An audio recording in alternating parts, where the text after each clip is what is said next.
Okay, this is Unit 4, Video 1. We're going to demonstrate, again, some lids and some looking for rhetorical appeals here in a very short but famous speech. It's the Gettysburg Address from Abraham Lincoln from 1863.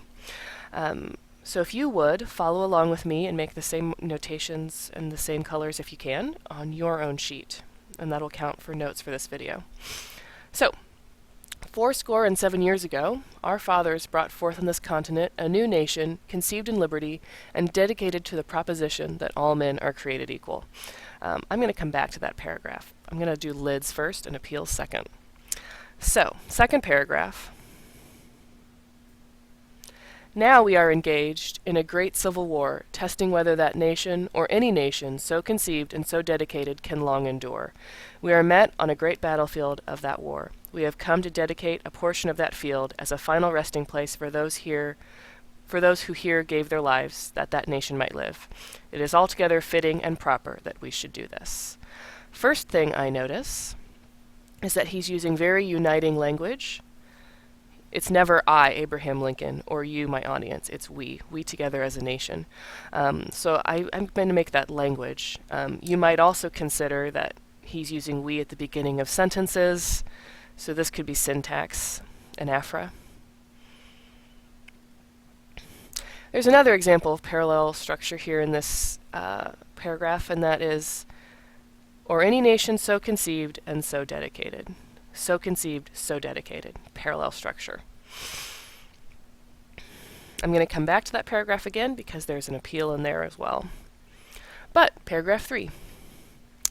In a larger sense, we cannot dedicate, we cannot consecrate, we cannot hallow this ground. The brave men, living and dead, who struggled here, have consecrated it, far above our poor power to add or detract. I'm going to stop there. There's a lot going on here.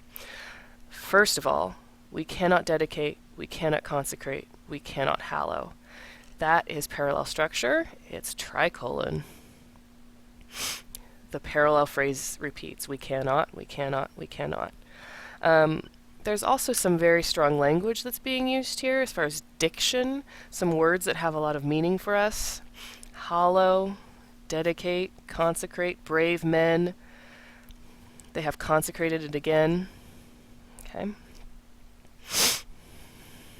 Moving on. The world will little note nor long remember what we say here, but it can never forget what they did here.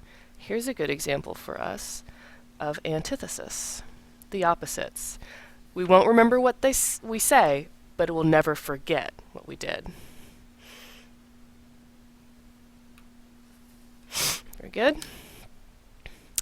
It is for us the living, rather, to be dedicated here to the unfinished work which they who fought here have thus far so nobly advanced. All right, here's the word dedicated again. Nobly. These are some other words that have some strong emotional and connotative meanings. It is rather for us to be here dedicated to the great task remaining before us. This isn't any ordinary task, it is a great and noble task. That from these honored dead, we take increased devotion to that cause for which they gave the last full measure of devotion. Very good. That we here highly resolve that these dead shall not have died in vain, that this nation, under God, shall have a new birth of freedom, and that government of the people, by the people, for the people, shall not perish from this earth. Okay. Of the people, by the people, for the people. This is a lot here. For one thing, it's tricolon. 3 repeating parallel phrases. It's a syndeton. We don't have any conjunctions. It's also an allusion to the preamble of the Constitution. Whew, he did a lot in just those few words.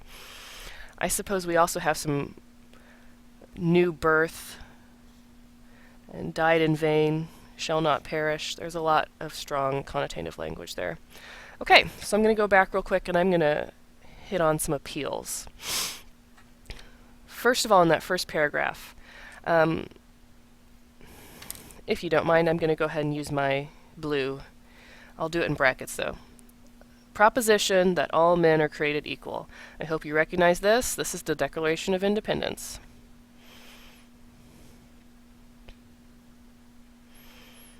So it's again an allusion. And when he's alluding to the Declaration of Independence, he's trying to establish ethos, credibility, trustworthiness with his knowledge of American history. Okay. In paragraph 2, I feel like there's an appeal to pathos when we come to the idea that we are at the final resting place for those who gave their lives so that our nation might live.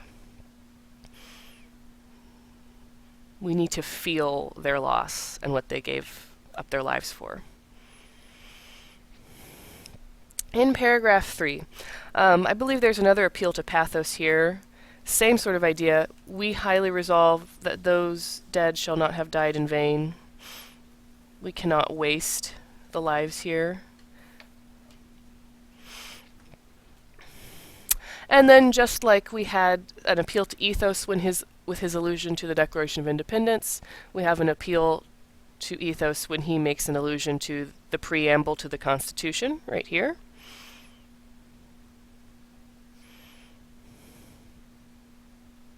Establishing his credibility, his knowledge, his background knowledge.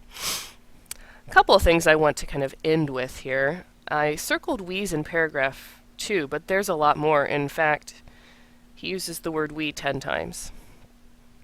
It's very uniting language. The word dedicate, I hope you noticed it a few times in there. Dedicate or dedicated, 6. Okay? And nation, our nation, the thing that we must save, 5 times. Okay? So he's using very united language. He's making appeals to ethos and pathos as he tries to make sure that the Battle of Gettysburg will be a tide in the changing war. All right, video 2 is going to be Mrs. Stevenson, and she's going to have a rhetorical analysis guide, and she'll be filling it out. Pay attention as she fills it out. It should really help you, because your task in video 2 will be to write a rhetorical analysis paragraph at the end of the RAG.